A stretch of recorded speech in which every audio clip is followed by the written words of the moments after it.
हमारा देश 200 सालों तक अंग्रेजों का गुलाम रहा। देश को आज़ादी दिलाने के लिए हमारे वीर जवानों ने अपना सब कुछ समर्पित कर दिया। उनकी वीरता, साहस और बलिदानों का ही परिणाम है कि आज हम आज़ादी की खुली हवा में सांस ले पा रहे हैं।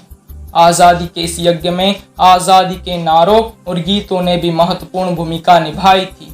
इन ओजपूर्ण नारों ने वीरों में जोश, जज्बा और जुनून भरने का काम किया, जिससे वे अपने लक्ष्य को पाने में सफल रहे।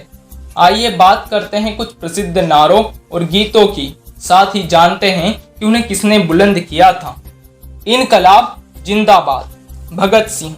इनकलाब जिंदाबाद, इस नारे को भगत सिंह और उनके क्रांतिकारी साथियों ने दिल्ली की असेंबली में 8 अप्रैल 1929 को बम फोड़ते समय बुलंद किया था। इस नारे से प्रेरणा पाकर युवाओं ने आज़ादी की लड़ाई में बढ़ चढ़कर हिस्सा लिया था। सारे जहां से अच्छा हिंदुस्तान हमारा, मोहम्मद इकबाल।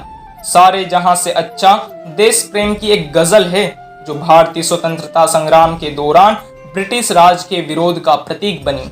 इसे प्रसिद्ध शायर मोहम्मद इकबाल ने वर्ष 1905 में लिखा था। यह गजल हिंदुस्तान की तारीख में लिखी गई है और लोगों के बीच भाईचारे की भावना को बढ़ाती है।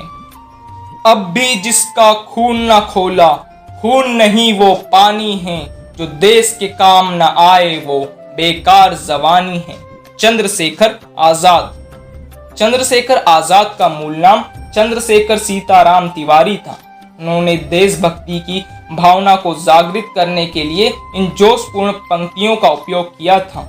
चंद्रशेखर 14 साल की अल्प आयु में 1920 में गांधी जी के असहयोग आंदोलन से जुड़ गए थे। तुम मुझे खून दो, मैं तुम्हें आजादी दूंगा। सुभाष चंद्र बोस। दोस्तों, स्वतंत्रता संग्राम में भाग ले रहे मेरे साथियों, आज मैं इस बात पर आप सभी से एक बड़ी मांग करता हूं। मैं आपसे खून की मांग करता हूं। यह खून ही है जो दुश्मन के खून का बदला ले सकता है। केवल खून ही है जो आज़ादी की कीमत चुका सकता है। तुम मुझे खून दो, मैं तुमसे आज़ादी का वादा करता हूँ। 4 जुलाई 1944 को बर्मा में नेताजी आज़ाद हिंद फौज के संस्थापक सुभाष चंद्र बोस ने यह नारा दिया था। उनसे प्रेरित होकर हजारों युवकों ने मातृभूमि के लिए अपनी जान कुर्बान कर दी थी। करो या मरो, महात्मा गांधी। महात्मा गांधी ने 4 अगस्त 1942 को ऑल इंडिया कांग्रेस कमेटी की एक बैठक के बाद यह नारा दिया था। अगले दिन यानी 8 अगस्त 1942 को भारत छोड़ो आंदोलन का प्रस्ताव पारित हुआ था। रात में कांग्रेस के प्रतिनिधियों को संबोधित करते हुए महात्मा गांधी ने यह कहा था, मेरे जेल जाने से कुछ नहीं होगा, करो या मरो।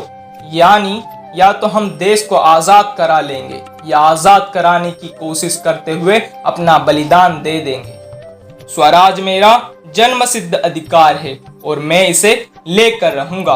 बाल गंगाधर तिलक। अप्रैल 1916 में बाल गंगाधर तिलक ने इंडियन होम रूल लीग की शुरुआत की।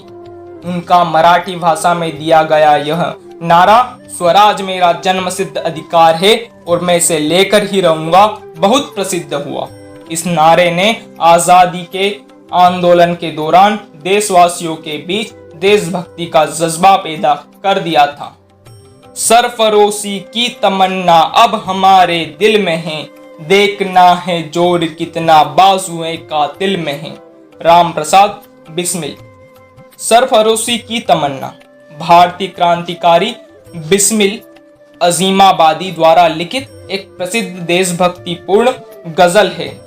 बिस्मिल अजीमाबादी ने वर्ष 1921 में इसे लिखा था, जिसे एक भारतीय महान क्रांतिकारी नेता राम प्रसाद बिस्मिल ने अपने साथियों के साथ सामूहिक रूप से गाकर लोकप्रिय बनाया।